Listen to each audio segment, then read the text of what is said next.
In a secluded village cradled by ancient forests and whispering winds, there lived a girl whose beauty was the stuff of legend.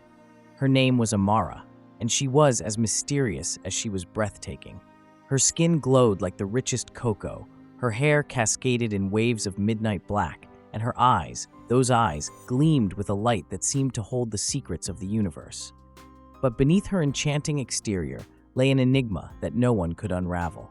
Amara had appeared in the village one stormy night as if conjured from the mist itself.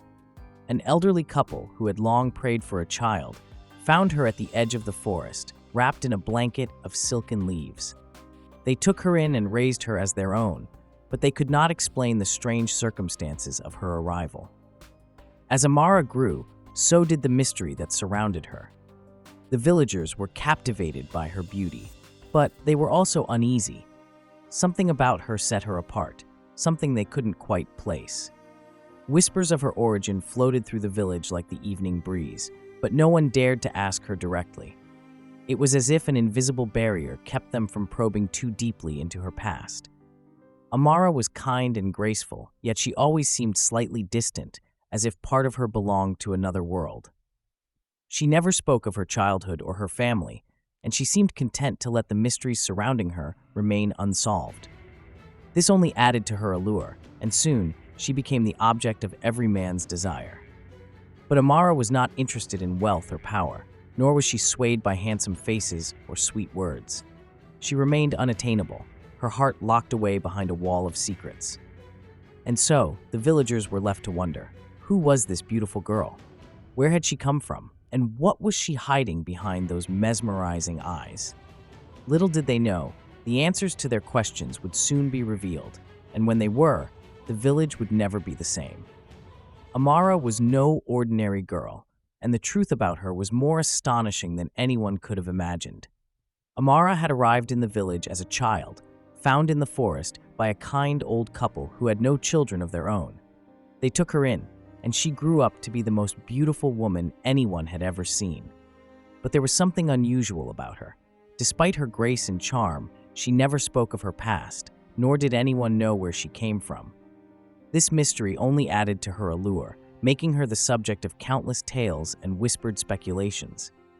But there was one thing the villagers knew for certain. Amara was destined to marry a great man. And so many suitors came from near and far, hoping to win her heart. Little did they know, winning Amara's hand would require more than just wealth or strength. It would require a courage that few possessed. The suitors were many, young men from the village, wealthy traders from neighboring towns, even warriors from distant lands, all drawn to Amara like moths to a flame.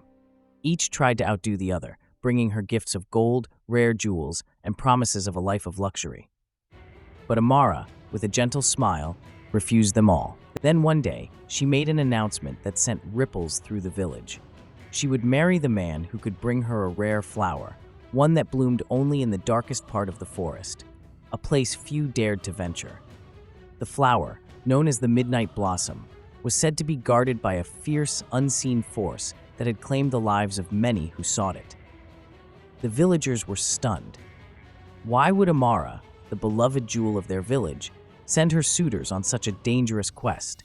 What was so special about this flower that she would risk the lives of those who loved her? But Amara remained resolute. "The man who truly loves me will not fear the darkness," she said, her eyes gleaming with a strange, hidden light. The suitors, undeterred by the challenge, set out one by one to find the Midnight Blossom. Days turned into weeks, and one by one, they returned empty-handed, their faces pale with fear. Or worse, they did not return at all. The villagers began to worry. What was the secret of this dark forest? What hidden terror lurked within its depths? Among the suitors was a young man named Obena. Unlike the others, Obena was not wealthy or powerful. He was a simple farmer, known for his kind heart and unshakable bravery. Though he had little to offer in terms of riches, his love for Amara was pure and true. Obena had watched as the other suitors failed in their quest, but he did not let fear deter him. He knew the risks, but his heart was set on winning Amara's love. And so, one misty morning, he set out for the dark forest, armed with nothing but a small knife, a torch, and his unwavering determination. The forest was a place of shadows where even the bravest men hesitated to tread. The trees towered overhead, their twisted branches blocking out the sunlight, creating a world of perpetual twilight. The deeper Obena ventured, the more the forest seemed to close in around him, the silence broken only by the distant calls of unseen creatures. As night fell, the forest took on an even more sinister appearance.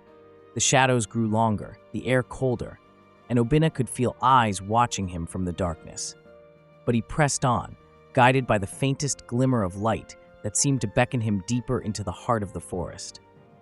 It was then that he encountered an old woman, hunched over and cloaked in rags, her eyes sharp as a hawk's. She was the guardian of the forest, though few knew of her existence. Most who saw her mistook her for a harmless beggar, but Obena sensed something more. "Young man," the old woman croaked, "why do you wander these woods alone? Do you not know the danger that lies ahead?" "I seek the midnight blossom," Obena replied, his voice steady. "I seek it for the woman I love." The old woman's gaze softened, and for a moment, her wrinkled face seemed to glow with a strange light. "Many have sought that flower," she said, "but none have returned with it. You must be brave, but more than that, you must be wise. Take this charm, it will protect you from the dangers that lie ahead." Obena accepted the charm, a small pendant made of wood and bone, and thanked the old woman. She pointed him in the direction of the midnight blossom, and with a final warning, she vanished into the shadows.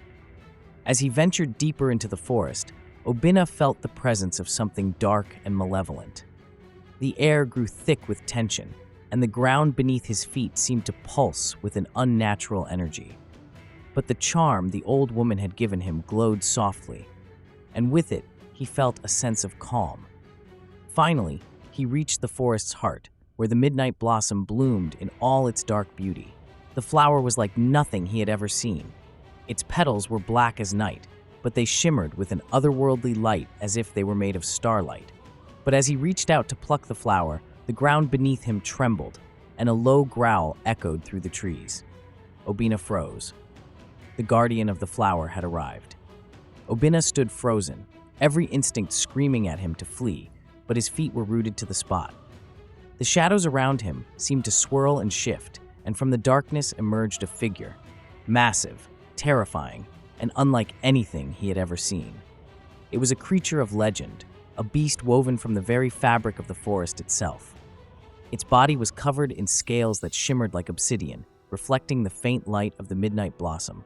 The creature's eyes glowed with an eerie, malevolent light, and its mouth was filled with razor-sharp teeth, bared in a snarl that sent shivers down Obena's spine. Its limbs were long and sinewy, each movement fluid and lethal as it slithered from the shadows into the clearing, circling the flower like a predator guarding its prey. Obena's heart pounded in his chest as the creature fixed its glowing eyes on him, its gaze piercing through the darkness like twin orbs of fire. The air around them seemed to thicken, the tension so palpable that it was hard to breathe. The creature's growl deepened, reverberating through the earth beneath Obena's feet as if the very forest was warning him to leave, or face the consequences. But Obena knew that running was not an option. The old woman's words echoed in his mind. "You must be brave, but more than that, you must be wise." He clutched the pendant she had given him, feeling its warmth against his skin. This was his only hope, his only protection against the creature that now threatened his life. Obena slowly raised the pendant, holding it out toward the creature, summoning every ounce of courage. The beast recoiled slightly, its eyes narrowing as it sensed the power within the small charm. But it did not retreat. Instead, it let out a low, rumbling hiss, a sound that seemed to vibrate through the very bones of the forest.